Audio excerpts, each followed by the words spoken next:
everyone, Josh here with Excess Games, bringing y'all another Awaken Chaos Era video, and today we're going to be doing a Wood Hero tier list. Yes, we don't really do too many tier lists with this game because there's a lot of stuff that goes into making the tier list, and I really wanted to do it right.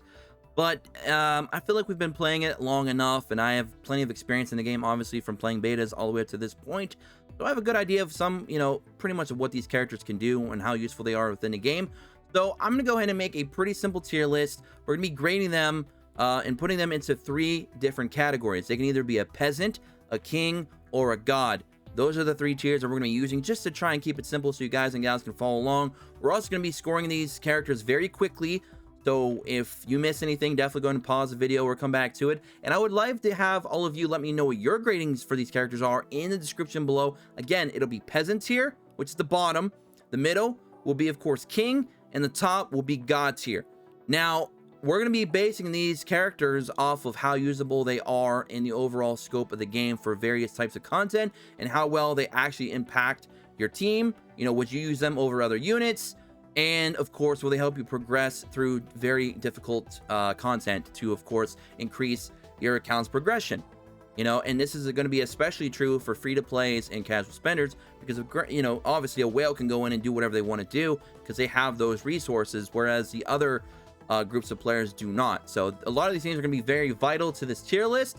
I wanted to do an overall big tier list, including all the heroes in the game from elite and higher, and kind of like grade them individually by every type of content that they could be good or bad in, and then do an overall grade at the end, which would give you a really good scope. But with this company's track record of constantly changing things between releases and betas, I don't really want to do that because I feel like I'd be wasting a lot of time and wasting a lot of your guys' time, and it'd be a very, very long video and a lot of information to soak in that could be lost.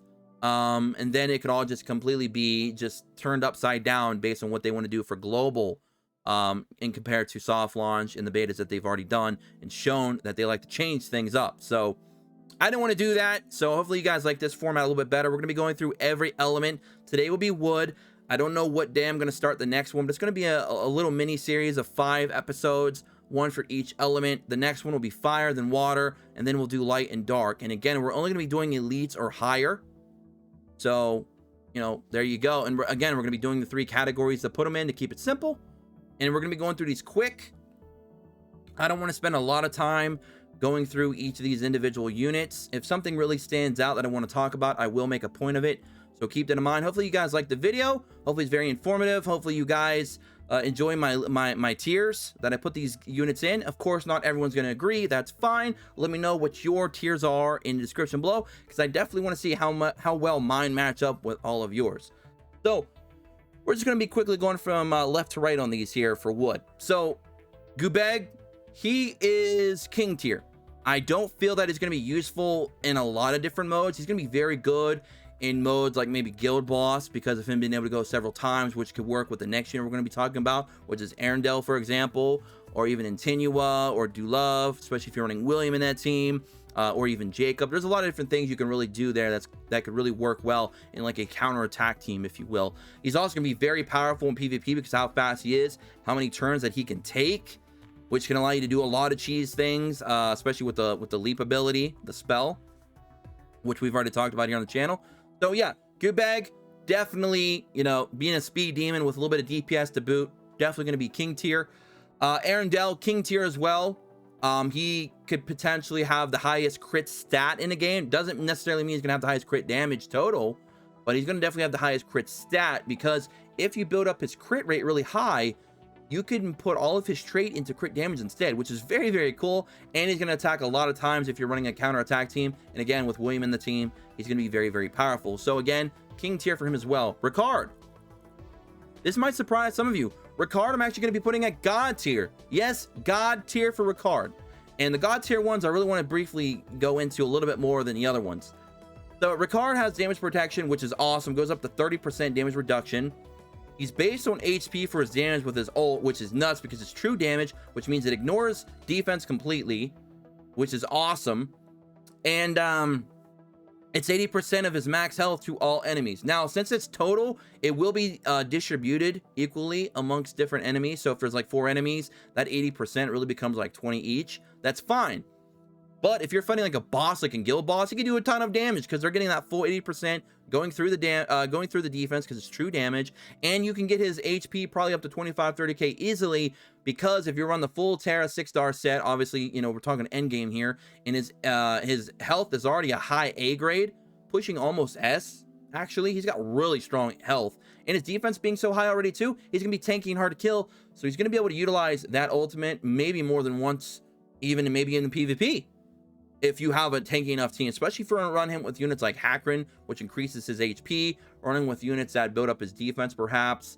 You also got units like Brand that can give him those shields, or Khan and give him those shields and keep topping him up.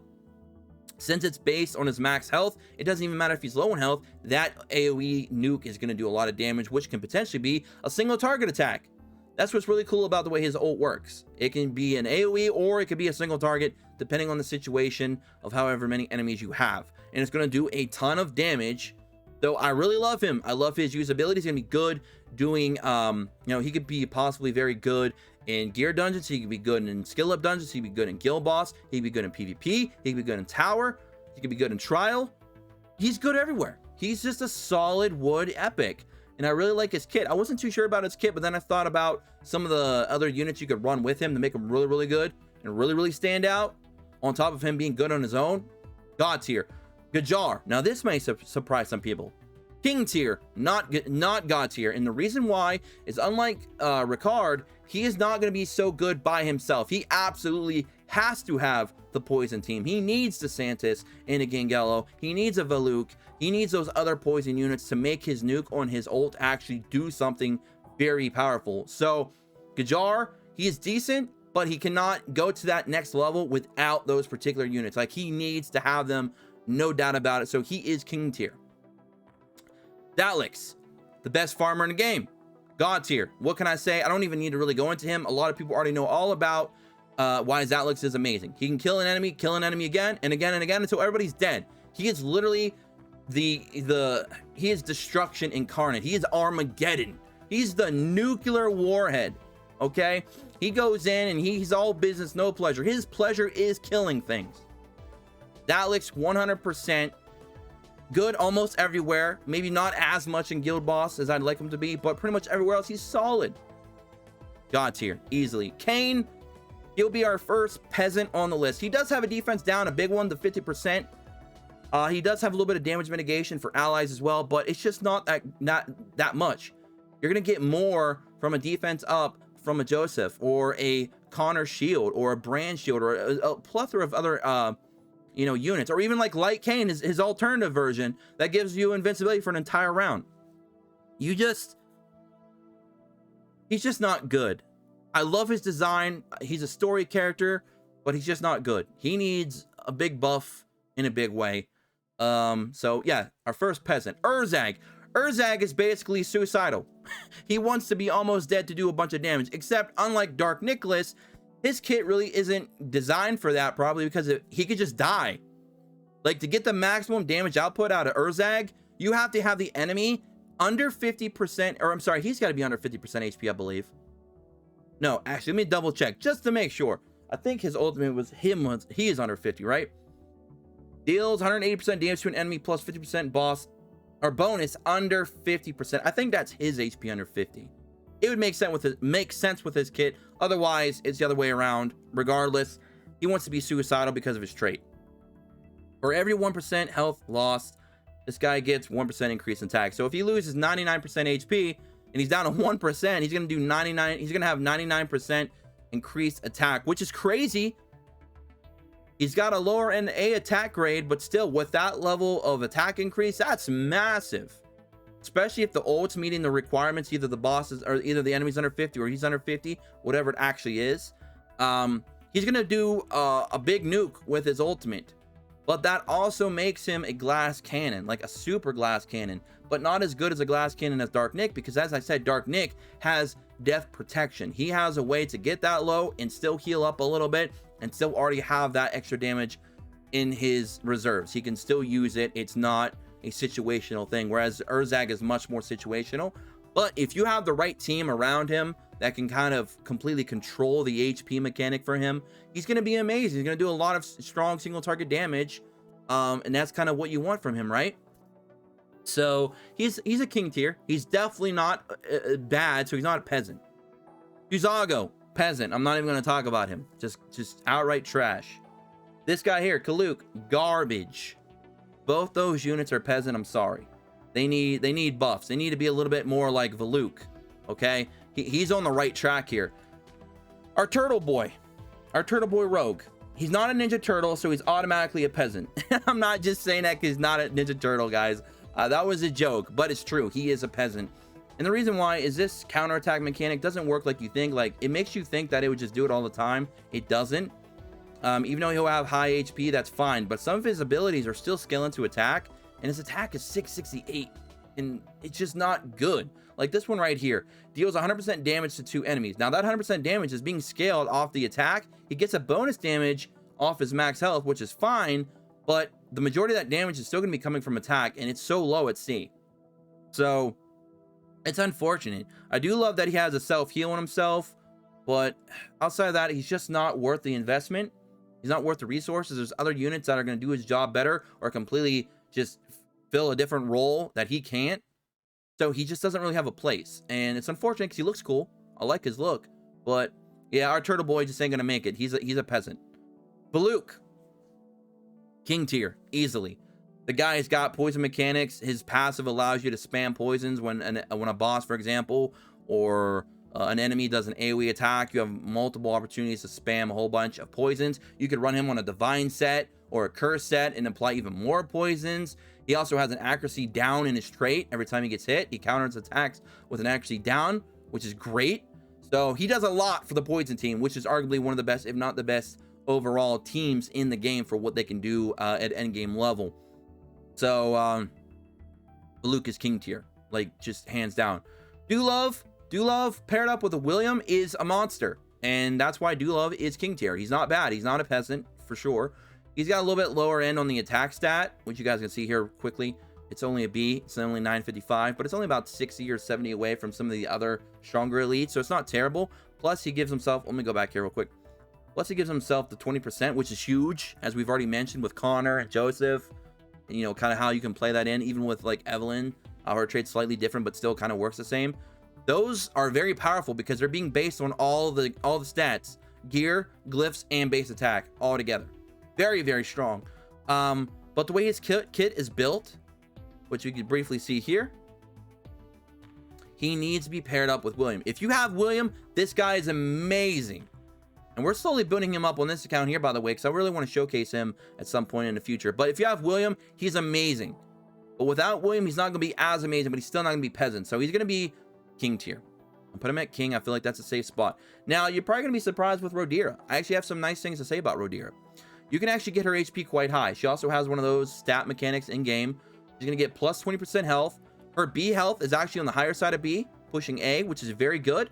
And depending on her glyphs, it'll probably go up even higher. So she's probably going to be easily a 20, 25k HP unit, no problem. Maybe even 30k if you get some really good 6-star Terra gear.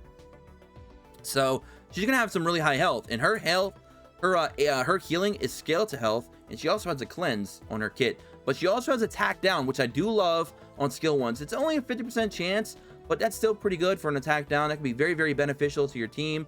And if you're going to be a healer or a support unit of any kind, helping your team is the thing that you should be prioritizing. If you can't do that, you're not good at your job.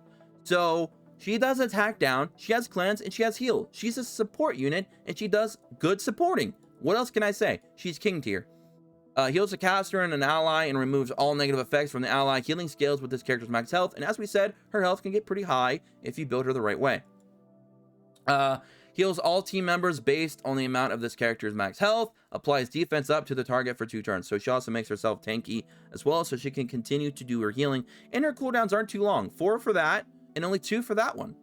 Not bad. There's not too much I can really say bad about her, to be honest. She's got low defense. But again, her health is going to be very, very high, hopefully. And since she does give herself a defense up 30% on her ult, that's not bad. So she'll be able to kind of make up for that low defense, I suppose. So I like it. I like it. Not bad. King tier. DC, garbage. Outside of her giving you that additional 50% attack when she's lashed on to somebody, he just doesn't have anything else really useful, and her stats are terrible. So we're not even going to give her too much attention. She's a peasant tier. Did I say king tier for CC? If I did, I apologize. I don't remember, but she's definitely peasant. Freya. Freya is going to be a constant defense down from her trait, which is beautiful. And she has really good stat distribution for an elite. She's all B. That's great. She's a mid-level B for attack and mid-level B for health, which is great. Almost pushing higher B. Yeah, not much else to really say about her. She got an unhealable and no positive effects on her ult, and she got a speed down on her skill 1, which is very beneficial. And her skill 2 provides you with a lot of joint attacking, which if you run her with a William, you got 2 units that could possibly do joint attacks, but you got counter attacks. You got constant defense down. Not a bad unit. King tier. Vidar. Peasant. Unfortunately, he's not what I want him to be. Charles is more what I want a unit like him to be. A unit that's supposed to be more of a tank DPS, kind of similar to Jonathan, but he doesn't do a very good job at it. Whereas Charles can be, because Charles, which we'll talk about in the other videos during these tier lists, Charles can actually do what this guy wishes he could do, and that's actually do damage and be tanky. So this guy gets 20% attack, but the problem is, now I've been praising these types of traits recently because they're so good, but the issue is, I feel like his attack is just pushed too low. It's a C attack, 696. That's just way too low. And even if you consider that like 200 or 300 away from the others, like, oh, it's only 200 or 300, that's going to become massive when you're talking about percentage-based stats on gear. So if you want to make this guy actually strong, you're probably going to want to give him flat main stats for attack instead of percentages to make that more worthwhile, because percentages based on lower numbers come out to be lower numbers, whereas big fat flat numbers on top of lower flat numbers make that flat number a little bit bigger. So, you know, mathematics, right? And he's got a crit rate down though on skill 1, which is I guess can be decent, especially if you're doing a lot of off typing with him for whatever reason. He does have a defense up 2 and a dodge up. Now the dodge up is a little bit underrated. It is 15%. He's not quite as good as Lydia in dodging, but that 15% could be clutch sometimes. And the big fat defense up 2 makes him a bit tanky, but the only problem with him is he's lacking DPS, I feel. He just doesn't have the DPS output that I'm hoping for. Maybe if you gave him tons and tons and tons of flat stats, you could pull it off, but then you're making specialized gear for a unit that you're not going to be able to float your gear around with to other units, and that's not good for me as a free-to-play or a casual spender. I just don't think building a set of gear that's made for one particular unit is good. You want to be able to move your gear around when you need to, and it worked for a lot of different units. So I just don't like him very much. Peasant for me. All right. Now we're going to try and speed these up a little bit quicker because we're already sitting at 18 minutes. Let's try and speed this up. So, Anna, king tier, again, kind of like Freya, very good stat distribution, all B stats for an elite. That's awesome. She also does attack, steal, bonus damage equal to 10% of this character's max health, and she has very high-end B health, almost A. Again, gonna be very nice. Depending on her glyph situation, her health could be really, really high. So that 10%, you know, even if you get to 10k HP, that's 1,000 additional damage. That's not bad. That's very good for an elite hero, okay? And she also has built-in protection too. Look at her ult. Deals 200% damage to an enemy with a 75% chance to apply taunt for 2 turns. Grants this character invincible for 1 turn. So she has her own built-in protection, kind of similar to Edicrest on his ult, where he also gets invincible. Skill 2. Deals 100% damage to an enemy and applies speed down and attack down for 2 turns. That is huge. Speed down and attack down, that's awesome. That allows your other DPS to go to jump the line a little bit, and you make the enemy do 30% less damage basically, because you're lowering that attack by 30%, which is awesome. And that 30% lower attack affects crits too, so that's very good. And she's got a 20% stun, you know, whatever. I'm not as too concerned with that, but she does have 100% damage. So again, another unit that'd be very good with William. She's all single target, and her skill 1's got a nice high modifier of 100%. I like it. I dig it. And she's got a very good solid trait. So, I mean, yeah, Freya and Anna, 2 units I would definitely try to build up at some point. They both seem a lot of fun. I've seen them in, like, Bounty, for example. Just really fun units. So, definitely both are king. King Yellow, god tier. I mean, his trait alone makes him a god. I mean, he's basically the leader of arguably the best team in the game, which is the full poison team, because they give you access to 6-star gear like nothing. They can beat high-end stages of bosses like nothing. That team is just disgusting. Gingelo himself may not even be that powerful, but his trait makes him a god. It makes his team a god. I have to put him at god tier. I'm sorry, I have to. Even if his own individual stats and skills aren't the most amazing, it's just that trait. The trait is too good. He's kind of like in that Williams situation where they just have that trait that's just god tier. It just makes that unit too damn good. Like, they're must-have units because they're that good. I mean, Gingelo, what can I say? Avera, king tier. I like her, but she's a little bit too RNG for me for doing additional attacks. That's really her only downside. If her RNG was a little, if her RNG was a little less RNG, I might consider moving her up to god tier, because then she'd be an amazing unit with a very versatile skill set, doing a lot of damage to multiple targets, which would be good for farming, PvP, you know, trials, bounty, basically everything in the game that has multiple enemies she would be strong in. But for now, we're just gonna leave her king. Mythasia, we'll probably go ahead and put her at king tier. She's an amazing healer. She's great, but I don't think she's on that level of Blackhorn or on the level of Connor. So I can't really put her up there in that next level. Now, Blackhorn got a buff recently, and that's why I'm talking highly of him. Before that, I'd kind of put him a little bit lower down. But now with his new buffs, especially for Ashe, he's amazing. So I'd put him up there, and then I'd put Connor up there, and I'd put Mythasia a little bit lower. She's probably better, obviously, than Rodira, because she does have that revival of your entire team, that resurrection ability that she can use, which is broken still in PvP. I hate that when she resurrects people in PvP. They get to just jump right back to their positions. I don't like that. They need to fix that. But very strong because of it, and very strong in PvE because of that as well. So I'm putting her at king tier. Savannah is amazing. She would be god tier if she didn't need so much setup, but she does need setup. She needs to be with particular units. If you want to utilize her best abilities right off the bat, you're going to need like a Windstrex to reset those cooldowns immediately. But she has very, very, very, very, very, very high damage potential. Probably one of the more stronger damage dealers in the game once she gets going. But you need to get her the setup. Because of that setup, because of how situational she is, especially with her trait, with other units, you could go to a random unit you don't want to get it. I'm gonna go ahead and give her a king tier as well. Desmond, peasant. They need to do something with him. They need to do something with that purge, bro. Like they got to do something with this. I'm sorry, plague. I don't know why I said purge. He reminds me of the purge for some reason. Yeah, the plague. They got to do something more with this kid. He's got good stats too. Good S health. Look at that S health. My goodness. A defense, A speed. The guy's got everything he needs. He's got the tools, man. He just needs better skills. He needs his skills to be better. They need to revamp Plague or something. Then that guy would immediately jump up like so high. But right now he's a peasant. Yolanda, aka Gloria, for my OGs out there. Solid stat distribution as well. Good speed, 128 at base. That's solid. A defense and S health. 7,200, slightly higher than even Desmond, even higher speed too. At the start of every round, it grants guard for 1 turn to whichever ally has the lowest health. 1 guard is triggered or removed, enters a 2-turn cooldown. Our skill 1 deals 80% damage to an enemy and removes 1 negative effect. So a nice little cleanse there on the skill 1, which you could spam obviously with a curse set. Apply as immune and attack up 2 to an ally for 2 turns. Attack up 2 is 50%, so that's the big daddy one. Immune is also very helpful for debuff mitigation, or negation rather, and grants a shield to all team members for 3 turns. Shield strength scales with the amount of health lost by each member.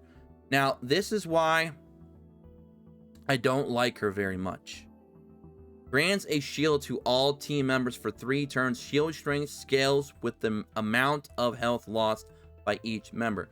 So you already have to have taken a big hit for the shields to be very useful, and that's not going to be good in a game that's really focused more around ending the fight in 1 to 2 rounds.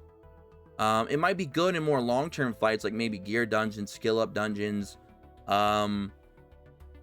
maybe bounty, higher bounties, maybe higher tower maybe as well. Perhaps those longer fights, it might be more beneficial, but a lot of the modes, they just want you to kind of go in and go boom boom, done. So, king tier for me. She's not garbage by any means. She's just not a higher echelon character that I'd use over other units. So, king tier. Q, king tier.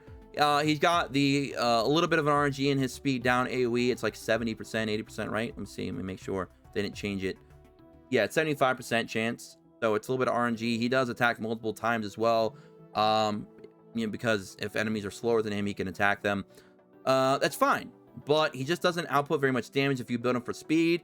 And he needs a lot of focus and some RNG on your side because, again, that speed down's not going to always go off, and there's other units that are better suited for his job, especially if you're talking about PvP, because you can use a Windstrex, for example. You can use a Joseph, you can use a Kubeg, you can use a Kyle. They all just do a better job in that situation than he does. And for speed down, you got Hydrusia too, which I still feel that Hydrusia's speed being low, but having a speed down is weird. But whatever. Antinua, super good nuker. Not quite God tier though, because she also needs some setup. She also needs a good team around her. By herself, she's decent, but not good enough. She does rely a lot on her Unicorn's Blessing as well to really make her kit work. So it's not going to always work as effective as you'd like. She definitely needs a curse set to really get going. Her skill 1 is very strong, especially alongside William. I know I say William a lot in these videos, but William is so good, I can't help it. He's a big equation to a lot of these math problems, if you know what I mean. Deals 150% damage to an enemy and grants Unicorn's Blessing. I mean, again, that's good. Her ultimate is very, very good. Deals 200% damage to an enemy. If this character has Unicorn's Blessing, then grants a bonus turn. It used to be something along the lines of if she got a kill, she could go again or something like that. So they changed it a little bit. But she has very high attack for an epic. It's 1334, which is low-end S grade, but it's still S grade nonetheless. Her health and defense is very low, so she is squishy. Her speed is okay. It's reasonable. But yeah, she's basically just a nuker. Very good nuker. King tier for her. Edicris, I'd put him at king tier as well. I do like him. If I had if I had to say there was a tier within a tier, again in today's video, I'd put him at high tier king. Like he's borderline pushing into God status, because he has so much in his kit, it's ridiculous. Now, you're looking at his low health and defense thinking, well, it looks a little bit squishy. But he's not really that squishy at all, because he has 2 mechanics that work out well for him. Well, actually 3, technically. So he has Invincible on his ultimate. On his skill 2, he has his own built-in healing, and gives himself an additional turn, and removes all negative effects. And on his trait, if he does take a hit previously, he's going to activate Holy Protection, which is going to mitigate a lot of damage received for the 1 turn. Or he can dish out a crap load of damage with Holy Punishment, which I believe is somewhere around like 50% attack increase, something like that. I'd have to do some more math on that, but I think there's something like that maybe. But yeah, he does a big daddy AoE because of that. And what's really cool is you can pop his skill 2 right at the start and then activate Holy Punishment and then use his ultimate and then just devastate people, which is just disgusting. He has a high-end A attack as well. He's like borderline S, because look, 1320 for A, and if we go back to Antinua, it's 1334. So he's literally like 14 away or so of hitting S grade, low S grade attack. So he's got a very high attack stat. And then his skill 1 is amazing, especially, again, I know you hate me saying it by now, but William, with William, his S1 is amazing. Deals 80% damage to an enemy with a 100% chance to remove one of their positive effects, which makes him very strong in a lot of gear dungeons, such as Gemini Dragon, alongside our boy Vance, which we haven't talked about quite yet, and very strong in Tide. Well, he's supposed to be strong in Tide. They need to rework Tide, because right now higher Tide requires you to use freaking poison, which I just hate that. A unit like Edicris and Antinua and Zatlik should dominate Tide, and they don't, because Tide just hits so hard. I don't know why. They definitely need to rework her a little bit, even more. I know they changed her recently, and they need to do it again. But anyways, and he can also, has a 30% chance to launch a bonus attack on all enemies. So, and again, you can also apply the Blessing of Light into the skill 1, or the Blessing of Light into the skill 3. He has a lot of versatility in his kit. He's amazing. I love him. I built him up on my other account that I've pretty much abandoned at this point, because I've been focusing a lot on this one. But he's amazing. We're going to jump the line real quick, just because I know it's going to be easy. Windstrex, there we go, if I could speak. She is, I would say she is probably king tier. I wanted to lean towards God tier, just because of how cancer she is in PvP. But then again, I'm like, you got to think about all the other modes in the game where she's not going to be as effective, but she's still super, super good. She makes units like Savannah really strong. She makes a lot of units I want to like just kind of spam ultimates back to back quickly and in succession to go ahead and just kill stuff in a lot of different modes. Very good. So she's a high king tier, kind of similar to Edicris to me. Like she's like really up, like she's borderline god tier, but she's not quite there yet. So I put her a king, high king tier. Definitely, especially for PvP. She's a cancer in PvP. Unless you use my strategy of using Joseph. Wink, wink. Anyway, and then Vance. Vance, the reason why I wanted to talk to him last, because I'm going to spend a little bit more time with him, because he's a little bit, in my opinion, underrated, underappreciated unit. A lot of people are thinking about ways like, how can I beat Gemini Dragon with, you know, more free-to-play friendly units if I don't have like a full-on poison team? Well, Vance is going to be your man. Vance was literally built to be a dragon slayer. Even though he looks like Van Helsing, he should be chasing vampires around. He is more so a dragon slayer than anything else. Like this guy was built for Gemini, and that's why he's a king tier and not like god tier, obviously. He's got the kit built exactly for Gemini Dragon. So he's got a middle of the road attack stat for A, you know, mid A there, 1165. He has decent speed though, 129 is A crit rate, 8%. He's got really good health, 5200. Like that's super high B health right there. Like that's borderline pushing A right there. That's some solid health. Here, his trait here. Attacks ignore all of the enemy's positive effects.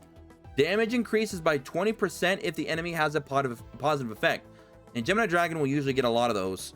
And what's going to be nice though is he also has a very high modifier skill 1, which is 100% with attack down, which is great. Put him on curse set with William. Again, William.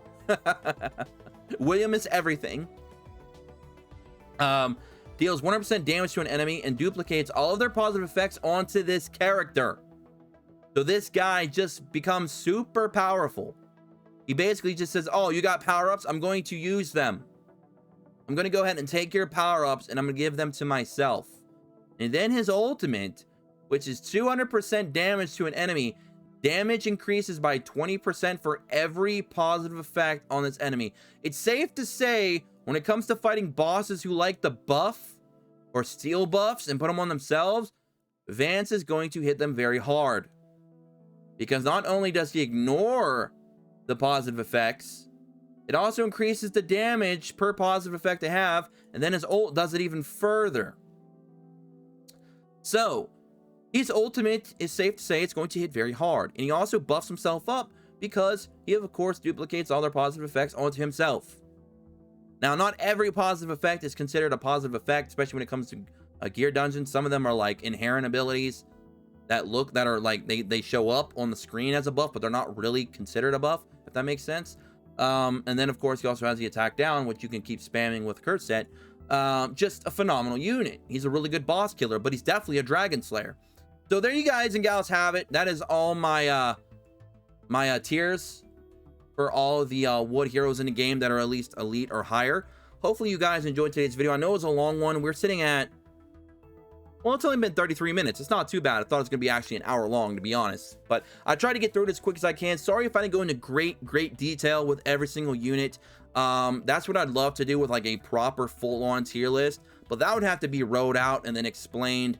And that would take some work. And again, with the way they change things in this game so much, between one release to another or a beta to another, what that track record, I just don't want to invest that kind of time into something that might just completely be blown up overnight. So I thought this approach would be a little bit more appropriate and a lot more fun, and it would allow you guys and gals to go to the comment section, list out all the wood heroes that we discussed today, and put a simple little tier next to them. Do you consider them a peasant, a king, or a god? Let me know all that and more. And if you guys want to see more videos like this, let me know. Again, I have 4 more planned. We still got to do fire, we got to do water, we got to do light and dark. So give me a thumbs up if you enjoyed today's video. Subscribe if you're new to the channel. Tick notifications. Join us in the Discord in the description below. And don't forget to go ahead on over Twitter and follow me at XSPlays. And I'll catch you guys in the next one. Have a great week and holidays. Until next time, peace.